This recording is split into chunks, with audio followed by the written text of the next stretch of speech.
Hello guys, how's it going? My name is Dal. So far in the channel we've covered just about every single rogue spec for the Season 2 content of War Within expansion, all but one, the spec of Subtlety, which right now is poised to likely be the current competitive option for Season 2 PvE content in 11.1. Out of all three specs, however, Subtlety is the one spec that's barely gotten any new changes within this brand new season, which is both a boon but can be a bit of a curse. If you're looking for something new, like build variety and some new talent options, then Subtlety will not be bringing those to the table, but it still continues on with some of the best burst damage out there, some of the best cleave and single target damage output as of this moment, and because the playstyle heavily leans on Trickster in Season 2, it is much easier to pick up. If you're a brand new player, wanted to pick up Subtlety, always found it kind of complicated, this is the easier version of Subtlety for you to pick up that ends up being the more competitive option, at least so far. So for today's video, I wanted to really do a bit of a deeper dive at the spec of Subtlety Rogue, go over the playstyle, the rotation, cooldown management, gearing, what items you should be looking out for during Season 2 content as you build up your character, and everything you need to know in order to get yourself started by playing Rogue. While this is a visual guide and a video guide for the spec, there's also a written guide on our Discord channel which you can find in the description of the video, but also the description will have some of the other things like the talent builds for you to import directly into the game, as well as other useful information. As always, if you guys want to see more regular content for the patch 11.1, be sure to follow the channel and subscribe. But otherwise, let's dive right in. First things first, what is new for the spec of Subtlety in the patch 11.1? Well, the short and sweet answer is not a lot. The spec is not seeing basically any changes this time around. There are like some minor adjustments, but like the core of the spec didn't change really that much. This is a good thing or a bad thing, depending how you're looking at it. If you're someone who didn't want to have to relearn the spec all over again, then you'll be very familiar with Subtlety from the end of Season 1 heading into Season 2. The spec is basically the same in terms of the way it plays. It has the same exact strengths, it has the exact same weaknesses, which there's not too many of, but if you look at if you're somebody who was looking for a bit more variety from this playstyle, you're not going to see too many build changes. You're not going to be all of a sudden running Gorma's Bite or anything wacky from the class tree or spec talent tree. If anything, Subtlety still remains to be one of the burstiest specs in the game and is currently poised to be one of the go-to options for raiding in dungeons and M+. So if you're looking for a spec that is consistent, that is looking like their stocks are really high up, Subtlety right now is in the best position that they've ever been. This is the best time if you want to get into Subtlety Rogue. This is looking like, at least right now, like their season, at least as of this moment. Now, when I do my guides, I usually like to get into builds as soon as possible, and there's only two for us to take a look at: a raiding build and a Mem plus dungeon build. Because Deathstalker, while a fun playstyle, right now it doesn't look like it's competitive in terms of damage output compared to Trickster. They're actually both very, very close together in damage, but Trickster is just a little bit easier, and you might as well play the easier option that has a little bit more flexibility. Even if you run Trickster as a pure single target build, you have some free additional cleave with Nimble Flurry. So in raiding content, you can have a lot more priority boss damage, which ends up being more important than padding on the ads. And this is why Trickster is the recommended option, plus it's easy to pick up. Deathstalker and Trickster play a little bit differently in AoE, and they're also kind of sort of near one another, but Trickster, again, because of that Nimble Flurry and the damage increase that it offers in terms of cleave, allows you to have great focus and priority damage, which is usually what's required of classes within dungeon content. Even if you're a class that doesn't do overall the best AoE damage, being able to absolutely eviscerate the strongest, the hardest hitting, the most dangerous enemy in a trash pack usually ends up being quite valuable because there's so much fodder and padding ads in dungeons. Usually you want to take out the priority ad first, and Subtlety is the most efficient for that, offering some of the best damage output within dungeon content. So most of our builds are going to be all about Trickster, which helps simplify the playstyle immensely. The raiding build is going to focus on capsules like the Rotten, as well as Shadowcraft, as well as Dance Macabre, but you don't really do anything rotationally in order to adjust for these things. You're still combining Flagellation together with Shadow Blades. The only thing that changes maybe a little bit is the whole Supercharger and the Rotten setup, allowing you to use the Symbols of Death before you pull a boss in order to prime your compound builders and spenders, so you can kind of chain a bunch of supercharges in the opener. It just ends up being more efficient, but it doesn't actually change the playstyle too much. You just end up burning some of your cooldowns like 20 seconds early before a pull, and then you go in using cooldowns as normal. Nothing super crazy there, but this is going to be your average raiding build You can go a little bit more cleave heavy, but you don't really need to. We do pick up replicating shadows for some additional cleave within raids, but we also pick it up just because it does additional shadow damage for our ruptures, and it's really good with that tier set. It's just overall probably the best damaging build within raid content for all of the fights within the new raid tier. Now the dungeon build is basically the same. It doesn't really change too much. Because of the Trickster's Nimble Flurry, we can cleave while doing single target damage, so we're not really going to go super heavy into AoE. We're not really needed to pick up Shuriken Tornado or really heavily any of these other AoE talents. We did pick up a point into improved Shuriken Storm just for additional AoE, but it's not like we really get to use this button that often. We're mostly going to be prioritizing single target abilities that will naturally cleave everything around us anyway. The only changes we make is go into double dance as well as into the first dance. That's really about it, just to have a slightly longer duration since we do get moments to re-stealth, be out of combat, to empower our next shadow dance.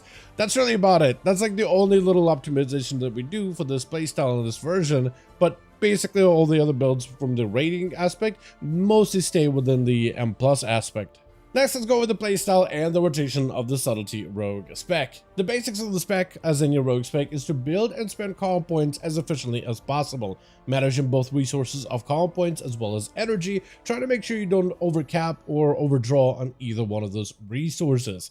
The terms of debuff management of the spec doesn't do much. You have Slice and Dice, which is pretty easy to manage by press and eviscerate in combat. It is done mostly passively through cut to the chase talent, or rather a passive, but also you have rupture, which is a debuff you'll maintain, but only inside of certain or outside of certain cooldowns. It is kind of like a lower priority finisher, but something you will want to watch out for whenever most of your major cooldowns are down. Besides that, Subtlety has a heavy emphasis on cooldown management from things like Symbols of Death and Shadow Dance, which are a little bit more fluid. You don't have to keep those abilities technically on cooldowns since you have multiple charges of both of them, so they're a little bit more fluid. You can kind of weave them in and out depending on the situation needs for it, but you also try to combine them together with other cooldowns that do get used on cooldown as often as possible, like Flagellation, like Shadow Blades, like Vanish, for instance. All those things do have very specific uses. So you have some cooldowns that are floaty and others that have a very specific use case for them, and you try to combine them together while managing those floaty cooldowns independently.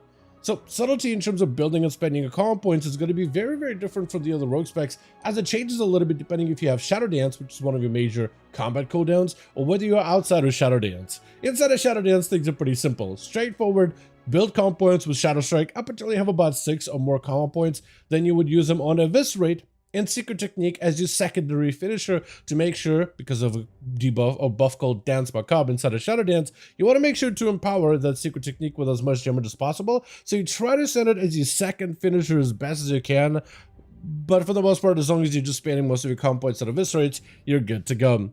Though outside of Shadow Dance, your priority for calm point building will be Backstab, and this applies for all combat situations, single target or AoE. Because you're a trickster, we're cleaving enemies naturally, so you only need to learn a single target rotation for the spec. Build calm points with Backstab, but then spend them in a very similar way. When you have about 6 or more calm points, you'll want to send them into finishers. Secret Technique, you could use it as often as possible, usually combine it together with Symbols if you're outside of Shadow Dance. Otherwise, Eviscerate, you want to use that as early as possible to refresh Slice and Dice for free.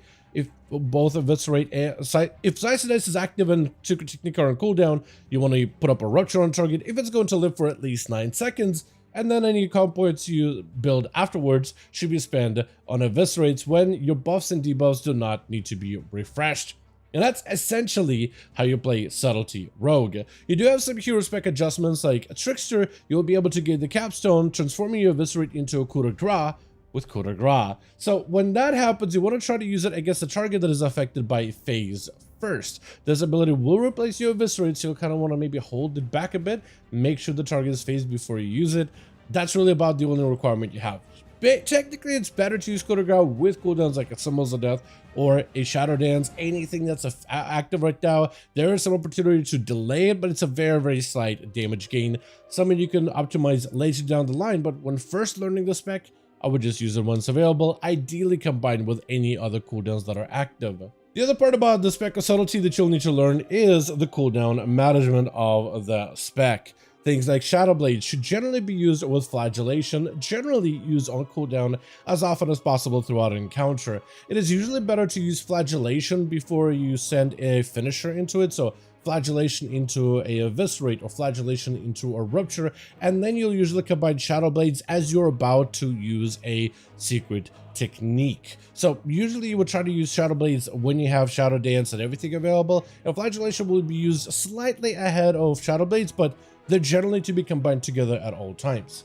Symbols of the Death should be used basically on cooldown, but as long as you avoid capping the charges of Symbols of Death, that's the best way of going about it. You generally will use it at the very beginning during Symbols of Death and or during Flagellation and Shadow Blades opener, and you'll try to maximize and spam it out as much as possible during that burst window. But when both of those cooldowns, Flagellation and Shadow Blades, are about to come back up like in 30 seconds, that's not a bad idea to hold from using symbols until you can combine them all together with all of your cooldowns. So about for 30 seconds, all of these cooldowns should be combined together. Shadow Dance is about the same use case as Symbols of Death.